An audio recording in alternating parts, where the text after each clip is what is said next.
So Millie, what are we going to do in this video? Today we're going to install the PNW Loam Lever and look at some of the issues with the dropper post.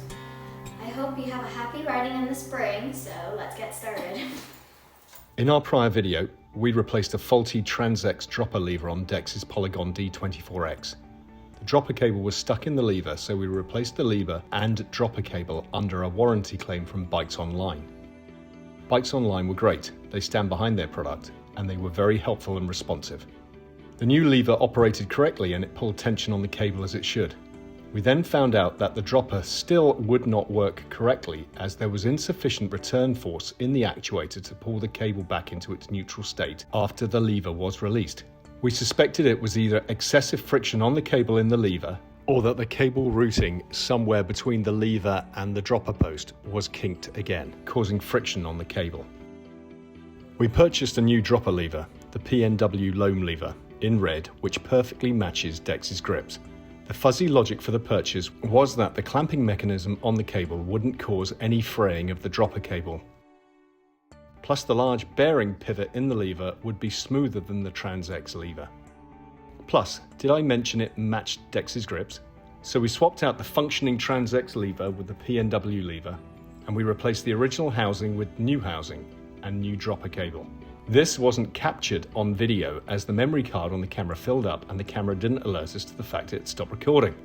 The only part not covered by our prior video was replacing the housing and feeding the new housing through the down tube on the bike.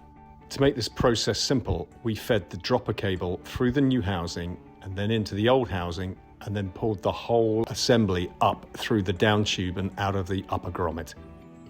After cutting the cable to length, installing the lever and securing the cable in the lever, we were excited to admire our handiwork with a flawlessly operating dropper post.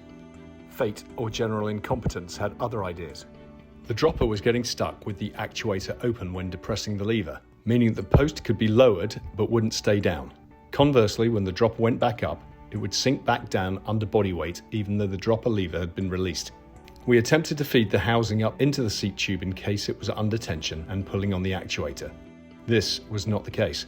Something was causing the dropper actuator to stay pulled, and it definitely wasn't a fault of the new lever or the warranty replacement TranzX lever that we'd received from Bikes Online. And it wasn't that the cable had been pulled too tightly into the dropper lever.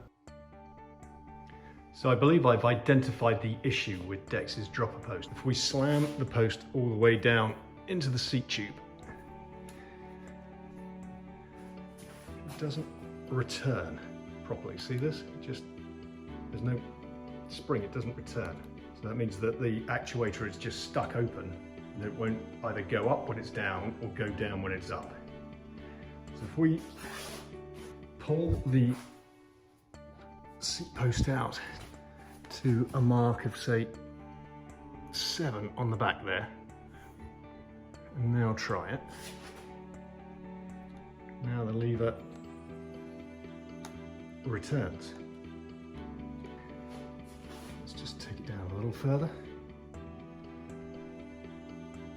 It's not fully slammed. Now it won't return. I'm going to have to push that back with my thumb.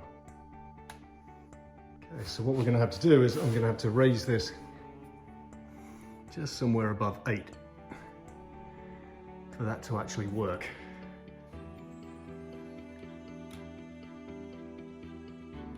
Coming back quite nicely.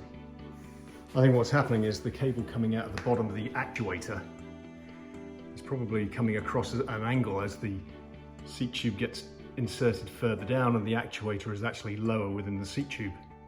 The cable is likely at a more extreme angle, and that seems to be stopping it actually returning after the lever is pressed. In a nutshell, our issue is that the spring return on the actuator is not sufficiently strong to overcome the friction on the dropper cable to allow the actuator to return to its closed position. So by pulling the dropper post up an inch or so, our issue is resolved. Fortunately, Dex is tall enough to ride the bike with the dropper post in this position. Given we haven't read about this issue impacting other users online, either people aren't generally using the dropper when fully inserted, so the issue hasn't been identified. I sense this is unlikely. Another possibility is the spring on our dropper isn't as strong as other TranzX dropper posts. Or thirdly, we have introduced another kink in the housing and cable that is causing too much friction. This is a strong possibility. With the dropper post pulled out an inch or so, the issue has gone away. So we will quit while we're kind of ahead. It's been an interesting project, but at least now Dex has a fully operating dropper post with a lever that nicely matches his grips. Let us know if you've experienced a similar issue and know how to resolve it, or whether you think it's just pure incompetence on behalf of the mechanic. So Dex, tell me what you like about the new PNW Loam dropper post lever. I like about it that it's red, and I know that it's from the same company as the grips. Thank you for watching Dizi Does Downhill. Make sure to subscribe, put some comments down below, and like it. And check out our other video.